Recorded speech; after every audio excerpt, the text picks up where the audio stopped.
Sunday ശാലോമിലേക്ക് സ്വാഗതം. ഞാൻ Jose John Mallikassery. ഇന്ന് 4 ബന്ധികളെ കൂടി ഹമാസ് ഭീകരർ വിട്ടയക്കുകയാണ്. പകരമായി 180 പാലസ്തീൻ തടവുകാരെയും ഇസ്രായേൽ വിട്ടയക്കുന്നുണ്ട്.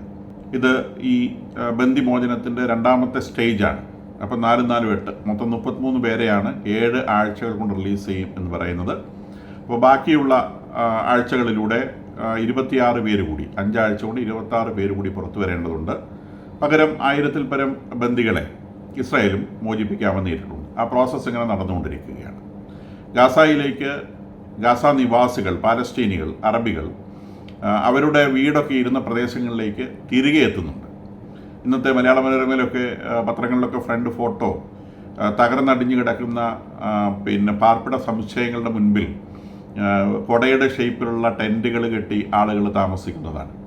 അവരുടെ വീടുകളിലേക്ക് പ്രവേശിക്കുവാനോ അതിൻ്റെ അടുത്ത പ്രദേശത്തേക്ക് നീങ്ങാനോ പോലും സാധിക്കില്ല. കാരണം മൊത്തം റബിളാണ്, ആകെ തകർന്നടിഞ്ഞു കിടക്കുകയാണ്. അത് ഒന്ന് ക്ലീൻ ചെയ്യാൻ തന്നെ എത്രയോ വർഷങ്ങളെടുക്കും. ക്ലീൻ ചെയ്തതിന് ശേഷം മാത്രമാണ് ഇനി റീകൺസ്ട്രക്ഷൻ എന്നൊക്കെ പറയുന്ന 3rd സ്റ്റേജിലെ പ്രോസസ്സിലേക്ക് കടക്കുകയാണെങ്കിൽ ഈ തകർന്നടിഞ്ഞു പോയ ഈ കെട്ടിട സമുച്ചയങ്ങൾ അത് ക്ലീൻ ആക്കണമെങ്കിൽ തന്നെ എത്രയോ വർഷങ്ങളെടുക്കും എന്നാണ് പറയുന്നത്. അത് കഴിഞ്ഞാണ് ഈ പറയുന്ന റീകൺസ്ട്രക്ഷനെ കുറിച്ചൊക്കെ ചിന്തിക്കാൻ പറ്റുന്നത്. അപ്പോൾ അതിൻ്റെ മുൻപിൽ ഇവർ വന്ന് ഇങ്ങനെ ഈ കൂടാരമടിച്ച് താമസിക്കുകയാണ്. ഇവിടേക്ക് ആവശ്യമുള്ള വെള്ളവും വെളിച്ചവും ഒക്കെ ഞാൻ കഴിഞ്ഞ വീഡിയോസിലൊക്കെ സൂചിപ്പിച്ചതുപോലെ ഇസ്രായേലിൽ നിന്നാണ് വരേണ്ടത്. ധാരാളം രാജ്യങ്ങളിൽ നിന്നുള്ള ഹ്യൂമാനിറ്റേറിയൻ എയ്ഡ്സ് ഈജിപ്തിൻ്റെ ഭാഗത്ത് നിന്ന് കടന്നു വരാൻ അനുവദിക്കുന്നുണ്ട്. പക്ഷേ അതിൽ ഹമാസ് ആയുധം ഒളിച്ചു കടത്തുന്നു എന്നുള്ളൊരു ഭീതി ഇസ്രായേൽ പ്രകടിപ്പിച്ചിട്ടുണ്ട്. അപ്പോൾ അവരത് ചെക്ക് ചെയ്യുന്നുണ്ട്. ഏതെങ്കിലും ഒരു കണ്ടിഞ്ചൻറ്റിനകത്ത് ആയുധങ്ങൾ കണ്ടെത്തിയാൽ ഈ കാര്യങ്ങളാകെ താറുമാറിലാവും. അപ്പം ഹമാസ് വീണ്ടും ആയുധങ്ങൾ ശേഖരിക്കാൻ ശ്രമിക്കുന്നു എന്നുള്ള ഒരു സൂചന ഇസ്രായേലിന് കിട്ടിയതായി ഇന്നത്തെ ന്യൂസുകൾ സൂചിപ്പിക്കുന്നുണ്ട്. അപ്പോൾ അതിൽ ഒരു സൗകര്യമുള്ളത്, ലോകത്തെമ്പാടുമുള്ള ഭീകരർ പറയുന്നത് ഇസ്രായേൽ യുദ്ധത്തിൽ തോറ്റു എന്നാണ്. അപ്പോൾ ഇസ്രായേൽ ഇതിനെക്കുറിച്ച് ഒരു അക്ഷരം പോലും മിണ്ടുന്നില്ല. കാരണം അവരെ സംബന്ധിച്ച് തോറ്റോ ജയിച്ചോ, ആരാ തോറ്റത് ആരാ ജയിച്ചതെന്നൊക്കെ അവർക്ക് കൃത്യമായിട്ട് അറിയാം. അപ്പോൾ അതുകൊണ്ട് അവരതിനെക്കുറിച്ച് പ്രസംഗിക്കാനും നിൽക്കുന്നില്ല. ഈ ഭീകരന്മാർ അവരാണ് യുദ്ധം ജയിച്ചതെന്ന് പറയുന്നത് ഇസ്രായേലിനെ സംബന്ധിച്ച് വലിയൊരു സൗകര്യമാണ്. കാരണം ലോകം മുഴുവൻ ഇവർ പ്രചരിപ്പിക്കാൻ അവരാ യുദ്ധം ചെയ്തത്, പിന്നെ അവരാണല്ലോ യുദ്ധം ചെയ്തത്, അവരുടെ കാര്യം ശ്രദ്ധിക്കേണ്ടല്ലോ എന്ന് ലോകത്തിലുള്ള ആളുകൾ വിചാരിക്കും. അപ്പം ലോകത്തിൻ്റെ ശ്രദ്ധ ഇനി പാലസ്തീൻ്റെ ഭാഗത്തേക്ക് വളരെ മിനിമം മാത്രമേ പതിയുകയുള്ളൂ എന്നുള്ള വലിയൊരു സൗകര്യം. അപ്പം ഈ പറയുന്ന 60,000-ഓളം മനുഷ്യരവിടെ മരിച്ചു പോയിട്ടുണ്ട്. 1,10,000-ഓളം മനുഷ്യർക്ക് അവിടെ പരിക്കേറ്റിട്ടുണ്ട്. ഈ അവിടുത്തെ സർവ്വ കെട്ടിടങ്ങളും തകർന്നടിഞ്ഞ് നശിച്ചു പോയിട്ടുണ്ട്. അപ്പം ഇതൊക്കെ ഭീകര സംഘടന തന്നെ തകർന്ന് തരിപ്പടായി പോയിട്ടുണ്ട്. പക്ഷേ അവർ പറയുന്നത് അവർ ജയിച്ചു എന്നാണ്. അപ്പോൾ അവർ ജയിച്ചു എന്ന് പറയുമ്പോൾ പിന്നെ അവർക്ക് കംപ്ലൈൻ്റ് ഇല്ലല്ലോ. അപ്പോൾ അതുകൊണ്ട് അവർക്ക് കംപ്ലൈൻറ്റ് ഇല്ലാത്തത് കൊണ്ട് ലോകത്തിൻ്റെ ശ്രദ്ധ അവരുടെ ഭാഗത്തേക്ക് അത്ര മിനിമം മാത്രമേ വീഴുള്ളൂ. ഇസ്രായേൽ വലിയൊരു സൗകര്യമാക്കി എടുത്തിരിക്കുകയാണ്. അപ്പോൾ അതുകൊണ്ട് അവർ തോറ്റേ എന്ന് ഇവർ വിളിച്ചു പറഞ്ഞതനുസരിച്ച് ഞങ്ങൾ തോറ്റു എന്ന് പറഞ്ഞുകൊണ്ട് ഇവർ മിണ്ടാതെ നിൽക്കുകയാണ്. അവരെ സംബന്ധിച്ച് അവരുടെ ബന്ദികളെ തിരിച്ചു കിട്ടണം. അവർക്ക് ഗാസ സ്ട്രിപ്പിൽ ചെയ്യാനുള്ള എല്ലാ കാര്യങ്ങളും അവിടെ എല്ലാ സർവീലൻസ് പോസ്റ്റുകളും അവർ സ്ഥാപിച്ചിട്ടുണ്ട്. അവരുടെ മിലിറ്ററി പ്രസൻസ് അവിടെ ഉണ്ട്. അവരറിയാതെ അവിടെ ഒരു ഈച്ച പോലും ഇനി അനഞ്ഞേല. അതിനിടയിലൂടെ ബാക്കിയുള്ള ഹമാസ് ഭീകരരെ അവർക്ക് പിടികൂടാൻ സാധിക്കുന്നില്ല. 2 പേരെ അവരെ വെടിവെച്ച് കൊന്നിട്ടുണ്ട്. ഇത് ട്രൂസിൻ്റെ ബ്രേക്കേജ് ആയിട്ടല്ല, അവരുടെ നേരെ വന്ന 2 ആളുകളെ ഹമാസ് ഭീകരരെ അവരെ വെടിവെച്ചുകൊണ്ട്. കൂടാതെ ഇപ്പോൾ അവരുടെ ശ്രദ്ധ കൂടുതൽ വെസ്റ്റ് ബാങ്കിലേക്കാണ് തിരിയുന്നത്. അപ്പോൾ നമുക്ക് ഇതിൻ്റെ ജിയോഗ്രഫി അറിയാമെന്ന് വിചാരിക്കുന്നു. പഴയ ഇസ്രായേൽ എന്ന് പറയുന്ന രാജ്യം, ദാവീദിൻ്റെ രാജ്യം, ആ രാജ്യം വിഭജിച്ച് അതിൽ നിന്ന് 2 ചെറിയ ഭാഗങ്ങളെ ഇന്ന് പാലസ്തീന എന്നറിയപ്പെടുന്നുണ്ട്. അതിൻ്റെ 1ാമത്തെ സ്ട്രിപ്പിൻ്റെ പേര്, പടിഞ്ഞാറ് കിടക്കുന്ന കടലിനോട് ചേർന്ന് കിടക്കുന്ന സ്ട്രിപ്പിൻ്റെ പേര് ഗാസ എന്നാണ്. ജോർദാൻ നദിയോട് ചേർന്ന് കിടക്കുന്ന കഷ്ണത്തിൻ്റെ പേര് വെസ്റ്റ് ബാങ്ക് എന്നാണ്. വെസ്റ്റ് ബാങ്ക് എന്നാണ് നമ്മൾ ഇൻ്റർനാഷണൽ മീഡിയയിൽ പറയുന്നത്. പക്ഷേ ഇസ്രായേൽക്കാർ ആ സ്ഥലത്തിന് വെസ്റ്റ് ബാങ്ക് എന്നല്ല പറയുന്നത്. അവരതിനെ ജൂദാ സമേറിയ എന്നാണ് പറയുന്നത്. യൂദയ സമേറിയ എന്നാണ് അവർ ആ പ്രദേശത്ത് പറയുന്നത്. വാസ്തവത്തിൽ ഈ ദാവീദിൻ്റെ രാജ്യത്തിലെ ഏറ്റവും ഹാർട്ടായിട്ടുള്ള ഭാഗമാണ് ഈ വെസ്റ്റ് ബാങ്ക് എന്ന് പറയുന്നത്. അന്ന് ഈ UN-ൻ്റെ ആളുകൾ ഈ പ്രദേശം തിരിച്ചു കൊടുത്തപ്പോൾ അവരെന്ത് വകതിരിവില്ലായ്മയാണ് കാണിച്ചത് എന്നുള്ളത് വാസ്തവത്തിൽ നമ്മൾ ചിന്തിച്ചു പോകും. കാരണം ജൂതന്മാരെ സംബന്ധിച്ചുള്ള ഏറ്റവും പ്രധാനപ്പെട്ട മേഖലകൾ മുഴുവൻ ഈ വെസ്റ്റ് ബാങ്ക് എന്ന് പറഞ്ഞ സ്ഥലത്താണ് വരുന്നത്. അപ്പോൾ അതിൽ ഈസ്റ്റ് ജെറുസലേമുണ്ട്. ഈസ്റ്റ് ജെറുസലേമിലാണ് ജൂതന്മാരുടെ ദേവാലയമുള്ളത്. ബത്ലഹേം അടക്കമുള്ള ക്രിസ്ത്യൻ പ്രാധാന്യമുള്ള സ്ഥലങ്ങൾ മുഴുവൻ ഇപ്പോഴത്തെ ഈ വെസ്റ്റ് ബാങ്ക് അഥവാ ജൂദാ സമേറിയ പ്രദേശത്താണുള്ളത്. ബത്തേൽ എന്ന് പറയുന്ന അബ്രാഹാം ആദ്യമായിട്ട് കാനാൻ ദേശത്തെത്തി ഒരു ബലിപീഠം പണിത് ബലി അർപ്പിച്ച സ്ഥലമുള്ളത് ഈ വെസ്റ്റ് ബാങ്കിലാണ്. ഇനി അബ്രാഹത്തെയും ഇസഹാക്കിനെയും യാക്കോബിനെയും അവരുടെ അബ്രാഹത്തിൻ്റെ ഭാര്യ സാറായിയും ഒക്കെ ശവസംസ്കാരം ചെയ്തിട്ടുള്ള ഹെബ്രോൺ എന്ന് പറയുന്നത്, ഹെബ്രോൺ താഴ്വര, അത് ഇതിൽ പെടുന്നതാണ്. അപ്പോൾ ഈ ഒരു പ്രദേശം ഒരു കാരണവശാലും ഇസ്രായേൽക്കാർക്ക് വിട്ടുകൊടുക്കാനോ മറക്കുവാനോ കഴിയുന്ന ഒരു സംഗതിയല്ല. അപ്പോൾ അതുകൊണ്ട് തന്നെ വെസ്റ്റ് ബാങ്കിൽ ഇപ്പം ഇസ്രായേൽ പ്രധാനമായിട്ടും ഈ ഗാസ റീജിയനിൽ നിന്നും അവർ വെടിനിർത്തൽ നടത്തിയതിനു ശേഷം അവരുടെ ശ്രദ്ധ മുഴുവൻ വെസ്റ്റ് ബാങ്കിലേക്ക് തിരിച്ചിരിക്കുകയാണ്. വെസ്റ്റ് ബാങ്ക് എന്നും അവർ പറയുന്നത് അവരുടെ ഭാഗമാണ് എന്നാണ്. അപ്പം അബ്രാഹാം അക്കോർഡിൻ്റെ ഭാഗമായി, അത് പാലസ്റ്റീൻ്റെ ഭാഗമായിട്ട് വലിയ സ്ട്രഗിൾസ് ഉണ്ടായിട്ടുണ്ട്. ഞാൻ ഇസ്രായേലിൻ്റെ ചരിത്രം പറഞ്ഞ വീഡിയോയിൽ എൻ്റെ ചരിത്രം വിശദമായിട്ട് പറയാം.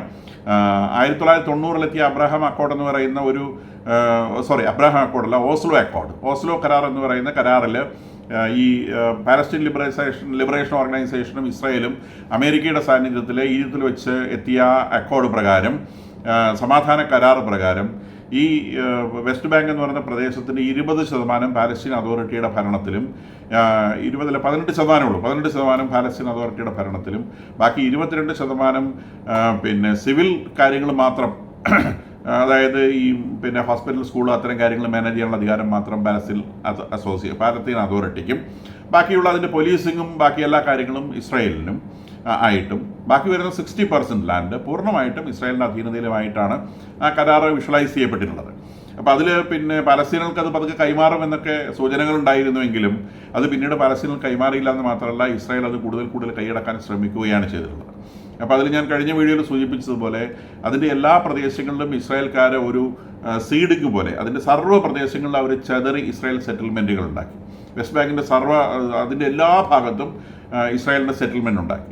അങ്ങനെ സെറ്റിൽമെൻറ്റ് ഉണ്ടാക്കുകയും പാലസ്തീനികൾക്ക് സ്വതന്ത്രമായി സഞ്ചരിക്കാൻ പറ്റാത്ത രീതിയിൽ അവരുടെ റോഡുകളെയൊക്കെ ബ്ലോക്ക് ചെയ്യുകയും, അവരുടെ ഏതെങ്കിലും ഒരു പ്രദേശം പാലസ്തീനികൾ ഒന്നുചേർന്ന് താമസിക്കുന്ന സ്ഥലങ്ങളുണ്ടെങ്കിൽ അതിന് ചുറ്റും പോയിട്ട് ഇസ്രായേൽക്കാർ താമസിക്കുന്ന ഒരു രീതി ഉണ്ടാക്കുകയും ഒക്കെ ചെയ്തു.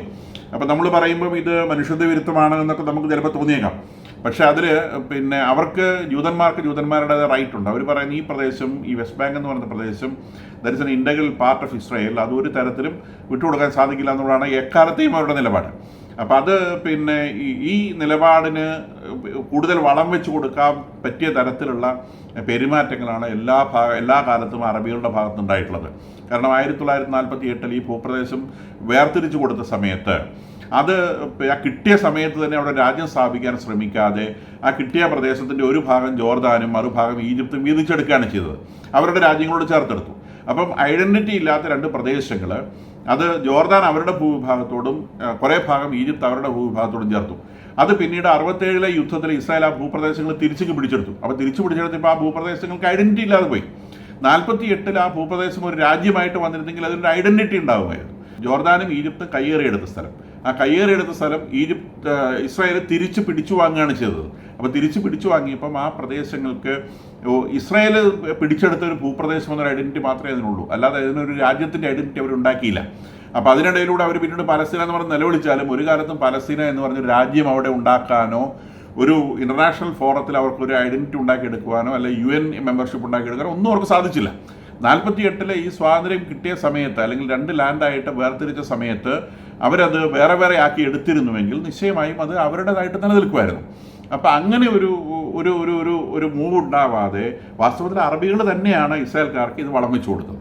അപ്പോൾ അവർ പറഞ്ഞ ഐഡൻറ്റിറ്റി ഇല്ലാത്ത ലാൻഡാണ്, ഞങ്ങളിത് പിടിച്ചെടുത്തതാണ് ഞങ്ങളുടേതാണ്, ഇതാണ് ഇവരുടെ ആർഗ്യുമെൻറ്റ്. ഇതിൽ ഈ ഗാസ എന്ന് പറഞ്ഞ പ്രദേശം വാസ്തവത്തിൽ പഴയ ചരിത്രകാലത്ത് ഫിലിസ്തീനയുടെ ദേശമാണത്. അതിനോട് ഇസ്രായേൽക്കാർക്ക് വികാരപരമായ അത്ര അറ്റാച്ച്മെൻ്റ് ഇല്ല. നേരെ മറിച്ച് ഈ വെസ്റ്റ് ബാങ്ക് എന്ന് പറഞ്ഞ് ഇയർമാർക്ക് ചെയ്ത പ്രദേശം, ഇതിനോട് ഇവർക്ക് അതിഭയങ്കരമായ വികാരപരമായ അറ്റാച്ച്മെൻ്റ് ഉണ്ട്. അപ്പോൾ അതുകൊണ്ട് തന്നെ അത് സ്വന്തമാക്കാനുള്ള എല്ലാ മൂവ്മെൻറ്റും അവരുടെ ഭാഗത്തുനിന്നുണ്ടാവുന്നുണ്ട്. അപ്പോൾ പിന്നീട് ഇവർ ഈ ഭീകരപ്രസ്ഥാനങ്ങൾ വഴി ലോകത്തിലെ സർവ്വ മനുഷ്യരെയും ഇസ്ലാമിസ്റ്റുകൾ വെറുപ്പിച്ച് കഴിഞ്ഞപ്പം ഒരു 1970-കളിൽ തുടങ്ങിയ ബഹായി പ്രസ്ഥാനത്തിൽ ഈ ഇസ്ലാമിക തീവ്രവാദം എന്ന് പറയുന്ന സാധനം അത് ലോകം മുഴുവൻ പരക്കുകയും മനുഷ്യരെ പരസ്യമായി കഴുത്തറക്കുന്ന, സർവ്വ മനുഷ്യർക്കും ഇസ്ലാം എന്ന് പറഞ്ഞാൽ പേടി ഉണ്ടാക്കുന്ന ഒരു ഭീകരമായൊരു സാധനം, അത് വാസ്തവത്തിൽ ഇസ്രായേലിന് വളരെ കൺഡ്യൂസീവായിട്ടൊരു അറ്റ്മോസ്ഫിയർ ക്രിയേറ്റ് ചെയ്യുകയാണ് ചെയ്തത്.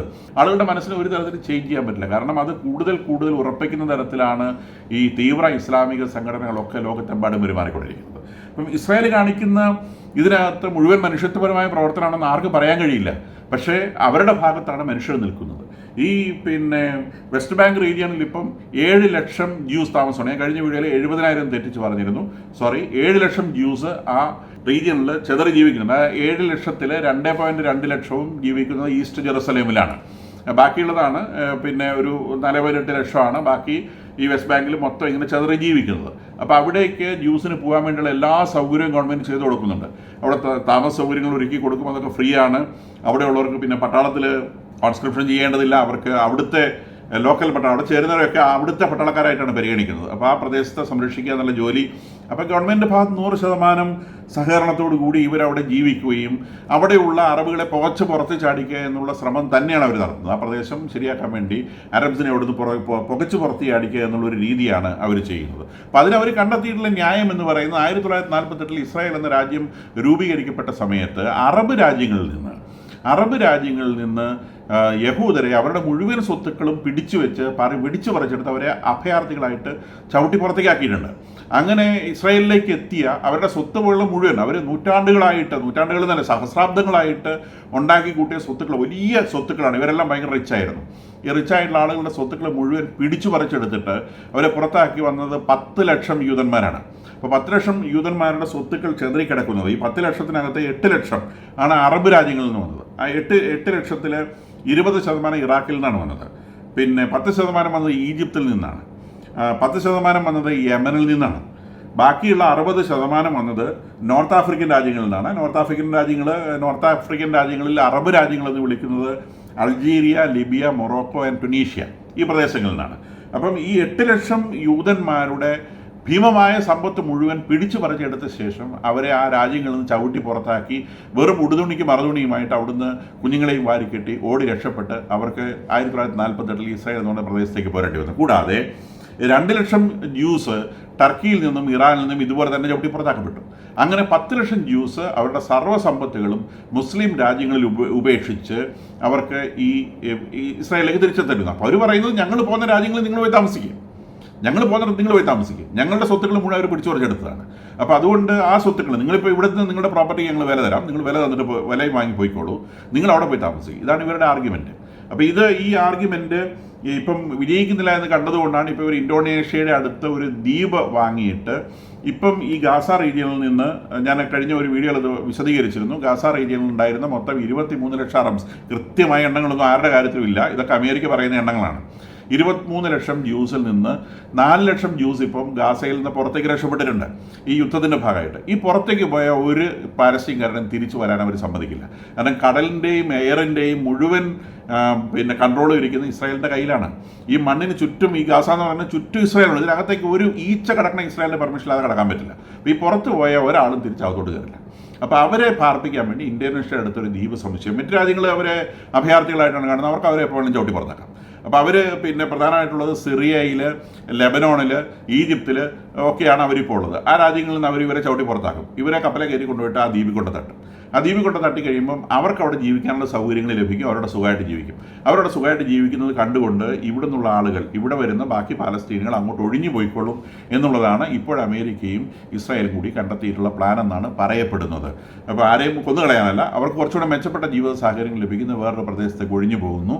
അതോടെ ഗാസ റീജിയണും ഈ വെസ്റ്റ് ബാങ്കും ഇവരുടെ കയ്യിലെത്തുന്നു. കൂടാതെ ഇപ്പോൾ കേൾക്കുന്ന വേറൊരു ന്യൂസ്, ലെബനോണിൽ നിന്ന് ലിത്താനിയ റിവറിൻ്റെ ഇപ്പുറത്തേക്കുള്ള പ്രദേശങ്ങൾ മുഴുവൻ ഇസ്രായേൽ പിടിച്ചെടുത്ത കാര്യം നമുക്കറിയാം. ആ പിടിച്ചെടുത്ത പ്രദേശം ഇസ്രായേൽ അവിടെ കൺസ്ട്രക്ഷൻസ് സ്റ്റാർട്ട് ചെയ്തതായാണ് പറയപ്പെടുന്നത്. അന്ന് ഉണ്ടായിരുന്ന അണ്ടർസ്റ്റാൻഡിങ്ങിൻ്റെ ഭാഗമായിട്ട് 60 ദിവസത്തെ വെടിനിർത്തൽ കഴിയുമ്പം ലെബനീസ് ഫോഴ്സ് ആ പ്രദേശത്തിന് ചാർജ് ഏറ്റെടുക്കും. അത് കഴിഞ്ഞാൽ ഇസ്രായേൽ പിൻവാങ്ങുമെന്നാണ് പറഞ്ഞിരുന്നത്. ലെബനീസ് ഫോഴ്സ് ആ വഴിക്ക് വന്നിട്ടില്ല. അതുകൊണ്ട് 60 ദിവസം കഴിയുമ്പോൾ ഇസ്രായേൽ പറയും ഇത് ഞങ്ങളുടെതാണെന്ന് പറയും. അവർ കൺസ്ട്രക്ഷൻ അവിടെ തുടങ്ങിക്കഴിഞ്ഞു എന്നാണ് പറയപ്പെടുന്നത്. അപ്പോൾ ഇസ്രായേൽ രാജ്യം വളരുന്നു എന്നുള്ളതാണ് അതിൽ നിന്ന് നമ്മൾ മനസ്സിലാക്കുന്നത്. അപ്പം ഇത്രയും കാര്യങ്ങളാണ് ഈ ദിവസങ്ങളിൽ ഈ വാർത്തകളായിട്ട് ഇൻ്റർനാഷണൽ മീഡിയയിൽ പ്രത്യക്ഷപ്പെട്ടിട്ടുള്ളത്.